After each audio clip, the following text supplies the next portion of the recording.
So আজকে আমরা পড়ব টি বা চা। সো টি এর ক্ষেত্রে পড়ার ক্ষেত্রে আমাদের প্রথমে মাথায় রাখতে হবে সেটা হচ্ছে টি কী। আসলে টি হচ্ছে সেকেন্ড মোস্ট পপুলার বেভারেজ, অর্থাৎ আমাদের ফার্স্ট ওয়ান হচ্ছে ওয়াটার, দ্বিতীয় হচ্ছে আমাদের টি।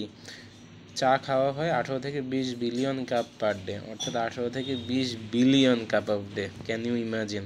সো এটা টি আসলে কি? Processed leaf. সো এটার নাম হচ্ছে ক্যামেলিয়া সিনেনসিস, ল্যাটিন ওয়ার্ড থেকে আসছে, যেটার আগের নাম ছিল থিয়া সিনেনসিস।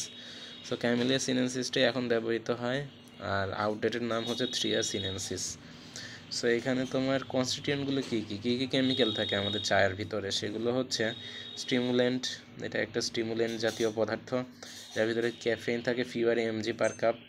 আর এটাতে পলিফেনল থাকে। পলিফেনল হচ্ছে তোমার ট্যানিক কম্পাউন্ড, অর্থাৎ এটাতে ট্যানিক কম্পাউন্ড থাকে। এটা কিন্তু ওই ট্যানিন না যেটা আমরা ব্যবহার করি হচ্ছে ট্যানিং লেদারে। সো এখানে অ্যারোমেটিক ওয়েলও থাকে। সো এই পলিফেনল আর অ্যারোমেটিক ওয়েল হচ্ছে আমাদের চায়ের যে ফ্লেভার, কালার, অ্যারোমেটিক্স, অ্যাস্ট্রিনজেন্সি বা ড্রাইনেস এগুলোর জন্য দায়ী। তো পলিফেনলস আর অ্যারোমেটিক ওয়েলস হচ্ছে আমাদের ফ্লেভার, কালারের অফ টি এর জন্য দায়ী। এছাড়াও এখানে মিনারেল থাকে, vitamin A, B, C, D, K, P এগুলো থাকে, আর এগুলো খুবই হেল্পফুল টু হিউম্যানস। আমরা পড়বো আমাদের লাস্ট ক্লাসে, সেটা হচ্ছে এগুলো কী কী বেনিফিশিয়াল ভূমিকা পালন করে আমাদের দেহে। সো টি তাহলে যদি সাম আপ করি, টি হচ্ছে একটা প্রসেসড লিভ, যেটার সাইন্টিফিক নেম হচ্ছে ক্যামেলিয়া সিনেনসিস, আগের নাম ছিল থিয়া সিনেনসিস। এটা হচ্ছে সেকেন্ড মোস্ট পপুলার বেভারেজ। এটা 18 থেকে 20 বিলিয়ন কাপ পার ডে খাওয়া হয়, আর এটা হচ্ছে খুবই helpful two humans, vitamin minerals থাকে। আর এটা যে পলিফেনল আর অ্যারোমেটিক ওয়েল আছে, সেটা হচ্ছে ফ্লেভার আর কালারের জন্য দায়ী। সো আমরা যদি এখন একটু অরিজিন আর ডিস্ট্রিবিউশনের দিকে আসি, তখন আমরা দেখব সেটা হচ্ছে 2 কান্ট্রিজ, 2 সেঞ্চুরিজ আগে আমাদের এই চাটা আবিষ্কার হয়েছিল সাউথ ইস্ট এশিয়াতে, বিশেষ করে ধরা হয় চায়নাতে 3000 বছর আগে। এছাড়াও তারপরও ইন্দোনেশিয়া, আসাম ইত্যাদি অঞ্চলে চায়ের ডিস্ট্রিবিউশন ও অরিজিন পাওয়া যায়। তো আমাদের 2 সেঞ্চুরিজ আগে সেটা হচ্ছে সাউথ ইস্ট এশিয়াতে, মেইনলি চায়নাতে এটার অরিজিনটা পাওয়া যায়। ইন বাংলাদেশ 1823 সালে ব্রিটিশ ইস্ট ইন্ডিয়া কোম্পানি চা উৎপাদন বা ডিস্ট্রিবিউশন শুরু করে। 1823 সাল by British East India company. So চা ভালো হয় হচ্ছে 27 ডিগ্রি সাউথ থেকে 43 ডিগ্রি নর্থ, অর্থাৎ sea level up to 2500 metre. So 2500 metre. So এখানে আমাদের যেই আছে 27 ডিগ্রি সাউথে যেটা আছে সেটা হচ্ছে আর্জেন্টিনা, আর 43 ডিগ্রি নর্থে যেটা আছে সেটা হচ্ছে জর্জিয়া। এই যে এখানে আমাদের লেখা আছে, যদিও একটু পিডিএফটা উল্টা হয়ে গিয়েছে, তা আপনারা একটু দেখে নিন, পিডিএফে সব সুন্দরভাবে দেওয়া আছে। সো এখানে আমাদের তাহলে কি পড়লাম, এটা 2 সেঞ্চুরি আগে সাউথ ইস্ট এশিয়া, চায়নাতে 3000 বছর আগেও অরিজিন হয়েছিল। এছাড়াও ইন্দোনেশিয়া, আসামেও লক্ষ্য করা যায়। আর বাংলাদেশে 1823 সালে ব্রিটিশ ইস্ট ইন্ডিয়া এটা চালু করেছিল। আর গ্রোজ ইন 27 ডিগ্রি সাউথ থেকে 43 ডিগ্রি নর্থ।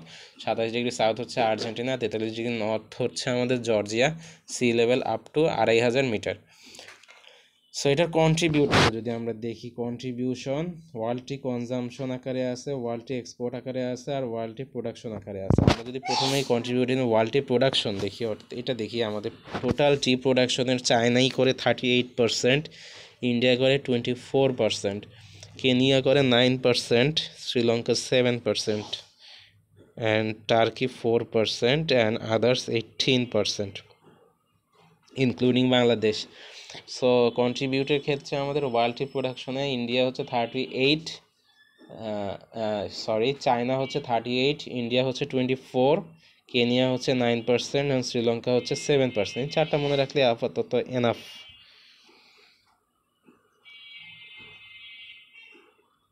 আর দেন হচ্ছে ওয়ার্ল্ড টি কনজামশনের ক্ষেত্রেও চায়না এগিয়ে আছে, সেটা হচ্ছে তোমার 33% চায়না, 21% ইন্ডিয়া, টার্কি আর ইউএস রেসপেক্টিভলি 5% 3%। আর এক্সপোর্টের ক্ষেত্রে কেনিয়া এগিয়ে আছে, সেটা হচ্ছে 23%, চায়না 19%। এই দুটো আপাতত মনে রাখলেই হবে। সো বেশি ইম্পর্টেন্ট হচ্ছে contributing in world tea production, সেটা হচ্ছে চায়না 38%, ইন্ডিয়া হচ্ছে 24%, আর Kenya 9%, and Sri Lanka 7%, Turkey 4%, and others আর 18%। আর টি কনজামশনের ক্ষেত্রেও চায়না এগিয়ে, সেটা হচ্ছে 33%, আর ইন্ডিয়া হচ্ছে 21%। আর contribute in the world tea export, সেখানে আমাদের কেনিয়া 23%, চায়না 19%। সো আমরা এগুলো পারবো আশা করি। সো আমরা যদি আমাদের পরের ধাপে যাই, সেটা হচ্ছে nomenclature of T. Nomenclature of T, so এখানে যদি আমরা একটু ভালো করে লক্ষ্য করি, সেটা হচ্ছে international botanical Congress. International botanical Congress 1935 সালে এটার নামকরণ করে ক্যামেলিয়া সিনেন্সিস, যেটা একটা ল্যাটিন নাম। তো ইন্টারন্যাশনাল বোটানিক্যাল কংগ্রেস 1935 সালে এটা নামকরণ করে ক্যামেলিয়া সিনেন্সিস। দেন আমরা যদি দেখি D.R.W. রাইট 1962 সালে আলাদা করে দেন, সেটা হচ্ছে চায়নায় উৎপাদনকৃত টিকে বলা হয় ক্যামেলিয়া সিনেন্সিস, আর ক্যামেলিয়া আসামিকা বলা হয় আসামে তৈরিকৃত চাকে। So D.R.W. হোয়াইট, আমরা যদি এখানে বিজ্ঞানী নামটা দেখি, এখানে একটু তোমরা যদি লক্ষ্য করো, এই যে D.R.W. White in 1962 camellia sinensis China, আর ক্যামেলিয়া আসামিকা আসাম। তো চায়নার চায়ে ক্রোমোজোম নাম্বার 30, আর ক্যামেলিয়া আসামিকা অর্থাৎ আসামের চায়ে ক্রোমোজোম নাম্বার 30ও হতে পারে, 45ও হতে পারে।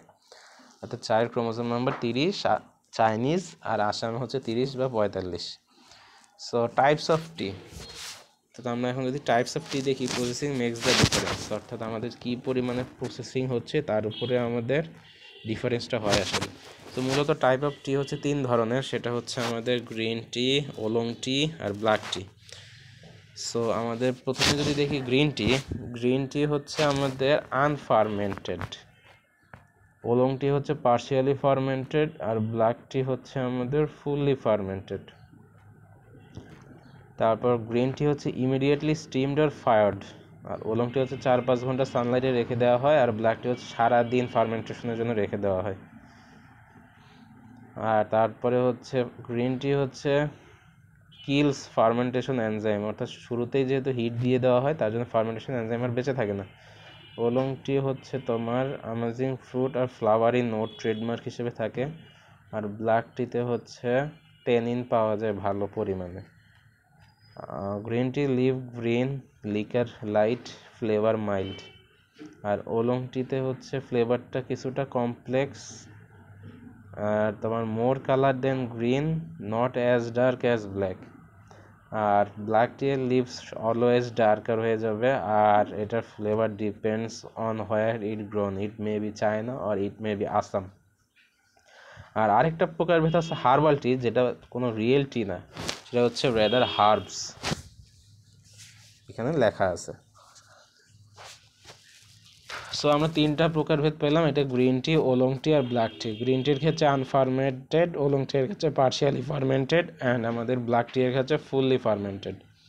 গ্রিন টির ক্ষেত্রে ইমিডিয়েটলি হিট দেওয়া হয় বা ফায়ার করা হয়, ওলং টির ক্ষেত্রে 4-5 ঘন্টা সানলাইটে রেখে দেওয়া হয়, আর তোমার ওইটা ব্ল্যাক টিতে 1 দিনের জন্য রেখে দেওয়া হয় ফার্মেন্টেশনের জন্য। সো এটার ফলে kills the fermentation enzyme in green tea, but oolong tea আর ওইটাতে হয় না। ওলং টির হচ্ছে ট্রেডমার্ক হচ্ছে ফ্লাওয়ারি সিম্বল আর অ্যামেজিং ফ্রুট সিম্বল, আর ব্ল্যাক টি হচ্ছে ট্যানিন পাওয়া যায় খুব বেশি। আর তোমার গ্রিন টির গ্রিন লিভস হবে, লাইট ফ্লেভার হবে, লাইট লিকার হবে, অ্যান্ড ফ্লেভার মাইল্ড হবে। আর ওলং টি কমপ্লেক্স, আর ব্ল্যাক টি হচ্ছে depends on where it grown. আর হার্বাল টি তো কোনো রিয়েল টি না, এটা হচ্ছে রেদার হার্বস। তো 2বার বর্ণনা করে হয়ে গেলে এখন আমরা আসলে সয়েল এবং ক্লাইমেটে যাই। তো সয়েল এবং ক্লাইমেট, সয়েল ক্লাইমেট হচ্ছে আমাদের টি এর জন্য কোন সয়েল আর ক্লাইমেট প্রয়োজন সেটা দেখব। সো প্রথমে আমরা সয়েল কন্ডিশনে আসি। সয়েল কন্ডিশনের ক্ষেত্রে পিএইচ হইতে হয় একটু অ্যাসিডিক, সেটা হচ্ছে 4.5 থেকে 5.6, অনেক জায়গায় 5.6 এর উপরেও থাকে। সো পিএইচ আমাদের 4.5 থেকে 5.6 এর মধ্যে হইতে হবে, এটা আমাদের মাথায় রাখতে হবে। অ্যাসিডিক, আমি আবারও বলছি 4.5 থেকে 5.6, 4-5-6 দিয়ে মনে রাখা যায় আসলে। সো অ্যাসিডিটি স্ট্যাটাস সাবসয়েলে থাকতে হবে বেশি, ফলে ভিগোরাস গ্রোথ হবে। টপ সয়েলে থেকে সাবসয়েলে আমাদের অ্যাসিডিটি স্ট্যাটাসটা বেশি থাকা উচিত, ফলে ভিগোরাস গ্রোথ হবে। সো আমাদের এই চা হচ্ছে ওয়াটার লগিং কন্ডিশন একদমই পছন্দ করে না, এবং এটার জন্য সারফেস এবং সাবসারফেস ড্রেনেজের প্রয়োজন। আর এটার হচ্ছে ডিপ সয়েল, পোরাস সয়েল এবং ফ্রাইবল সয়েল হচ্ছে বেশি পছন্দ। সো আমরা যদি একটু ফিজিক্যাল এনভায়রনমেন্টে যাই সয়েল থেকে, তাহলে সয়েলে আমরা কী কী বললাম, পিএইচ হবে 4.5 থেকে 5.6, অ্যাসিডিটি স্ট্রেস থাকতে হবে সাবসয়েলে ফলে ভিগোরাস গ্রোথ, এটা ওয়াটারলক কন্ডিশনে বাঁচতে পারে না। এটার সারফেস এবং সাব সারফেস ড্রেনেজ থাকতে হবে, আর ফেভারেবল থাকতে হবে ডিপ সয়েল পোরাস ফ্রাইবল।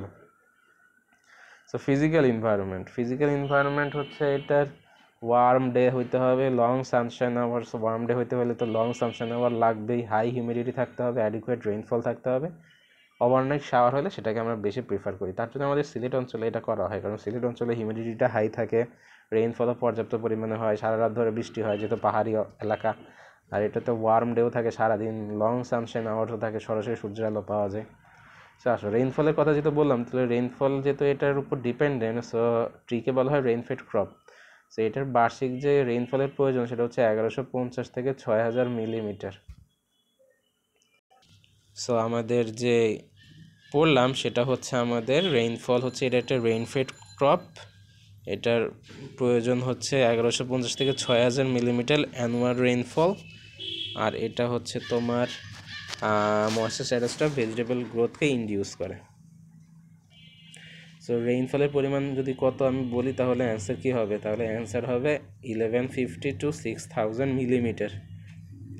তাহলে এতক্ষণ কী বললাম, সয়েল স্ট্যাটাস আমাদের হইতে হবে কি, সয়েল স্ট্যাটাস হতে হবে আমাদের, এটা ওয়াটারলক কন্ডিশনে বাঁচতে পারে না, লং সানশাইন আওয়ার লাগে, ওয়ার্ম ডেজ লাগে, রেইনফল লাগে, ওভারনাইট শাওয়ার লাগে, পিএইচ 4.5 থেকে 5.6 লাগে, এটা সাবসয়েল অ্যাসিডিটি স্ট্যাটাস লাগে ফর ভিগোরাস গ্রোথ, এটার সাবসারফেস ড্রেনেজ প্রয়োজন হয়, এটা একটা রেইনফেড ক্রপ, এটার অ্যানুয়াল রেইনফল প্রয়োজন হয় 1150 থেকে 6000 মিলিমিটার, 1150 থেকে 6000 মিলিমিটার প্রয়োজন হয়। এখন যদি আমরা এটার টেম্পারেচারে আসি, সরি ফর ল্যান্ডস্কেপ মোড, এটা টেম্পারেচারে আসি, টেম্পারেচার হচ্ছে এটা ট্রপিক্যাল থেকে টেম্পারেচার হয়, ভ্যারিস করে -8 ডিগ্রি থেকে 35 ডিগ্রি, তবে ফটোসিনথেটিক রেট সব থেকে বেটার থাকে, অপটিমাম থাকে 30 ডিগ্রি থেকে 35 ডিগ্রি পর্যন্ত। আর ফটোসিনথেটিক ফলস করে 37 ডিগ্রিতে, অর্থাৎ যদি আরও বেড়ে যায় 39 থেকে 42 ডিগ্রি সেলসিয়াস হয়, তখন কোনো ফটোসিনথেসিস হয় না, কোনো আপটেকেন অফ কার্বন ডাইঅক্সাইড হয় না, ফলে লিভ ড্যামেজ হয়ে যায়, আর রেসপিরেশন 48 ডিগ্রি সেলসিয়াসে তো বন্ধই হয়ে যায়। সো বাংলাদেশে 30 ডিগ্রি সেলসিয়াসের বেশিতে এটা ভালো হয়। সো টেম্পারেচারের ক্ষেত্রে কী বললাম, এটা ভ্যারি করে -8 থেকে 35, 30 থেকে 35-এ ফটোসিনথেটিক রেট বেস্ট হয় বা অপটিমাম হয়, 37-এ হলে ফটোসিনথেটিক রেটে একটু ফল করে, এবং 39 থেকে 42 হলে নো ফটোসিনথেসিস এবং no uptaken of carbon dioxide, ফলে লিফ আমাদের ড্যামেজড হয়ে যায়। সেখানে দেখো এই যে 37 ডিগ্রি সেলসিয়াস হলে আমাদের ফটোসিনথেটিক রেট ডাউন হয়ে যায়। হিউমিডিটিতে আসি, তাহলে আমরা কি বললাম, টেম্পারেচার হচ্ছে এটা ট্রপিক্যাল টু টেম্পারেটে হয়ে থাকে, এটা ভ্যারি করে -8 থেকে 35 ডিগ্রি সেলসিয়াস, আর এটা হচ্ছে 30 থেকে 35 ডিগ্রি সেলসিয়াসে ফটোসিনথেটিক রেটটা ভালো হয়, আর 37 ডিগ্রি সেলসিয়াসে এটা ফটোসিনথেটিক ফল করে, আর এটা হচ্ছে তোমার 39 থেকে 42 ডিগ্রি সেলসিয়াসে no photosynthesis, no uptaken of carbon dioxide, no respiration, so লিভগুলো ডিটেরিওরেট করে। সো এবার আসো হিউমিডিটিতে আসি। হিউমিডিটিতে আমরা যদি দেখি সেটা হচ্ছে, হিউমিডিটি মানে কি আসলে, invisible water contained in the air, অর্থাৎ যে এই ওয়াটারটা দেখা যায় না এয়ারে কিন্তু আছে, অর্থাৎ এটাকে আমরা স্যাচুরেশন ভেপার প্রেশার ডেফিসিটও বলতে পারি বা ডিউ পয়েন্টও বলতে পারি। স্যাচুরেশন ভেপার প্রেশার ডেফিসিট বা ডিউ পয়েন্টও বলা যেতে পারে। সো এটা ডিটারমাইন করে কি, the loss of moisture by evaporation, এটা ডিটারমাইন কি করে, the loss of moisture by evaporation. So favourable growth period হচ্ছে যদি RH বা রিলেটিভ হিউমিডিটি আমাদের 80 থেকে 90% হয়, আর যদি 50%-এর নিচে চলে যায় তাহলে শুট গ্রোথ ইনহিবিটেড হয়ে যায়, আর 40%-এর নিচে হয়ে গেলে অ্যাডভার্সলি এফেক্টেড হয়ে যায়। তাহলে হিউমিডিটির ক্ষেত্রে আমরা কি পড়লাম, এটা হচ্ছে determining the loss of moisture বা ইভাপোরেশন, এটা হচ্ছে the invisible water content remain in the air, এটা আরেক নাম স্যাচুরেশন ওয়াটার ডেফিসিট বা ডিউ পয়েন্ট। সো RH-এর ডিটারমাইন ফ্যাক্টর হতে হবে 80 থেকে 90% রিলেটিভ হিউমিডিটি, তাহলে এটার গ্রোথ ফেভারেবল পিরিয়ডে থাকবে। 50%-এর নিচে হলে শুট ডেভেলপমেন্ট হ্যাম্পার হবে, আর 40%-এর নিচে হলে অ্যাডভার্সলি এফেক্টেড হবে। সো আমরা soil, physical environment, rainfall, temperature, humidity সব কিছু শিখে নিলাম একটা টি এর জন্য আদর্শ হিসেবে। এখন আসলে ম্যানুফ্যাকচার প্রসেস অফ টিতে যাই। ম্যানুফ্যাকচার প্রসেস, সো আমাদের 3 ধরনের টি আছে যেটা দেখলাম, সেটা ব্ল্যাক টি, ওলং টি আর গ্রিন টি। সো ব্ল্যাক টির ক্ষেত্রে আর ওলং টির একই ধরনের প্রসেস, আর গ্রিন টিরটা একটু পার্থক্য আছে। সো ব্ল্যাক টি আর ওলং টির ক্ষেত্রে প্রথমে আমরা প্লাকিং করি, দেন উইদারিং করি, দেন সেল ম্যাসারেশন অর্থাৎ রোলিংয়ে নিয়ে যাই, রোলিং থেকে আসার পর ফার্মেন্টেশন করি, ফায়ারিং করি, গ্রেডিং, সর্টিং, প্যাকিং করে ফেলি। কিন্তু গ্রিন টির ক্ষেত্রে আমাদের একটু পার্থক্য আছে, প্রথমটা শেষেরটা কিন্তু ঠিকই আছে, প্লাকিং আর গ্রেডিং, সর্টিং, প্যাকিং কিন্তু ঠিকই আছে, শুধু আমাদের মাঝখানে একটু অর্ডারটা চেঞ্জ হবে। সেটা হচ্ছে আমরা প্লাকিং করার পরপরই ফায়ারিং বা স্টিমিং করে দিব, যেখানে আমরা ওয়েদারিং আর মাসারেশন বা রোলিং করতাম। তারপর আমরা রোলিং করব, অর্থাৎ ওয়েদারিংয়ের জায়গায় ফায়ারিং করে দিব, তারপরে রোলিংয়ের জায়গায় থাকবে, আর এখানে তারপরে হচ্ছে ড্রাইং করে ফেলবো, ফার্মেন্টেশন আর করবো না। তো ফার্মেন্টেশন করলে আর ফায়ারিংয়ের দরকার নেই, এখানে ফায়ারিংটা করবো ড্রাইংয়ের জন্য। তো গ্রিন টির ক্ষেত্রে খালি দুইটা পার্থক্য দেখো, উইদারিংয়ের জায়গায় ফায়ারিং চলে আসবে স্টিমিংয়ের জন্য, আর তোমার ফার্মেন্টেশনের জায়গায় ড্রাইং চলে আসবে শেষ আর ফার্স্ট আর লাস্ট। অর্থাৎ আমাদের ব্ল্যাক টি বা ওলং টি এর জন্য প্রসিডিউর হচ্ছে প্লাকিং, উইদারিং, সেল ম্যাসারেশন বা রোলিং, দেন হচ্ছে আমাদের ফার্মেন্টেশন, দেন হচ্ছে ড্রাইং বা ফায়ারিং, ড্রাইং মানে ফায়ারিংয়ের মাধ্যমে ড্রাইং করা হয়, দেন হচ্ছে আমাদের লাস্ট প্রসেস গ্রেডিং, সর্টিং আর প্যাকিং। আর গ্রিন টির ক্ষেত্রে আমাদের প্রথমে প্লাকিং, তারপর ফায়ারিং বা হিটিং, দেন হচ্ছে রোলিং, ড্রাইং, গ্রেডিং, সর্টিং বা প্যাকিং। বুঝে গেছে আশা করি। এখন আসলে আমাদের পরের প্রসেসে যাই, যেটা আমাদের ম্যানুফ্যাকচারিং ধাপের প্রথম স্টেপ, সেটা হচ্ছে প্লাকিং। সো প্লাকিং আসলে কি? প্লাকিং হচ্ছে আসলে হারভেস্টিং অফ টি। এটা একটা ইন্ট্রিকেট আর্ট, অর্থাৎ আমাদের টোটাল কস্ট অফ প্রোডাকশনের 15% কিন্তু এখানে খরচ হয়। আর কোয়ালিটি আর কোয়ালিটি ডিপেন্ড করে আমাদের এই প্লাকিংয়ের উপর, অর্থাৎ quality and quantity both depend করে আমাদের এই প্লাকিংয়ের উপর। So plucking is a procedure where shoots consists of young shoots, two leaves and buds are detached by hand, shear or machine and put into the basket and weighed and taken to the factory manually or tractor. That is called plucking. So if anyone asks the definition of plucking, then you can say that plucking is one kind of harvesting of tea. It is the procedure of collecting shoots, consists young shoots, two leaves and buds detached from by hand, shear and machine and put it into the basket and weighed and then taken to the factory manually by tractor. So এখানে আমাদের regular interval stimulate করে নতুন crop বা young shoot ডেভেলপের জন্য, tender shoot ডেভেলপের জন্য। So regular interval দেওয়া হয়। So এই যে প্লাকিংয়ের কোয়ালিটি বা আইডিয়াল প্লাকিং যে রয়েছে, সেটার জন্য আমাদের কতগুলো ধাপ মেনটেন করতে হয়। সেটা হচ্ছে maximum harvesting of shoot, minimum period of rest, অর্থাৎ আমাদের ম্যাক্সিমাম হারভেস্ট করতে হবে, আবার মিনিমাম পিরিয়ড অফ রেস্টও দিতে হবে। Leave enough leaf on the bush, অর্থাৎ আমাদের বুশে এনাফ লিভ রাখতে হবে। আর plucking table must not rise excessively, ফলে লস অফ হারভেস্টেবল শুটস হয়ে যাবে, অর্থাৎ আমরা হারভেস্ট করতে পারবো না আমাদের টেন্ডার শুটটাকে। সো প্লাকিংয়ের আরও কিছু যদি আমরা পড়ি, সেটা হচ্ছে প্লাকিং টেবিল তো আমরা বুঝলাম, তাহলে কি প্লাকিং টেবিল।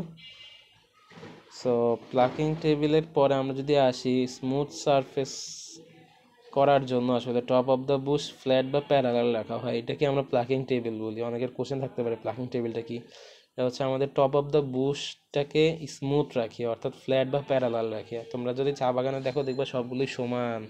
সো এটাকে প্লাকিং টেবিল বলে, অর্থাৎ একটা নির্দিষ্ট হাইটে ফ্ল্যাট বা প্যারালাল রাখা। সো প্লাকিংয়ের কিছু ক্যারেক্টারিস্টিক্স আছে, সেটা হচ্ছে তোমার ফাইন প্লাকিং, স্ট্যান্ডার্ড প্লাকিং আর কোর্স প্লাকিং। যদি পরের পেজে যাই, এখন থেকে পিডিএফগুলো ভালো হবে। সেটা হচ্ছে ফাইন প্লাকিং। ফাইন প্লাকিংয়ের ক্ষেত্রে আমাদের দুইটা লিভ আর একটা বার্ড থাকে। আমরা যখন কালেক্ট করব তখন দুইটা লিফ আর একটা বার্ড থাকবে। তারপর স্ট্যান্ডার্ড প্লাকিং হচ্ছে 2-3টা লিফ থাকতে পারে আর একটা বার্ড থাকবে। আর কোর্স প্লাকিং হচ্ছে 3 থেকে 4টা লিফ থাকবে আর একটা বার্ড থাকবে। সো 3 ধরনের plucking: fine plucking, standard plucking আর coarse plucking. So plucking rounds আর প্লাকিং ইন্টারভ্যালও আছে, সেটা হচ্ছে cardinal rule, harvesting maximum without impairing quality, অর্থাৎ প্লাকিং রাউন্ড।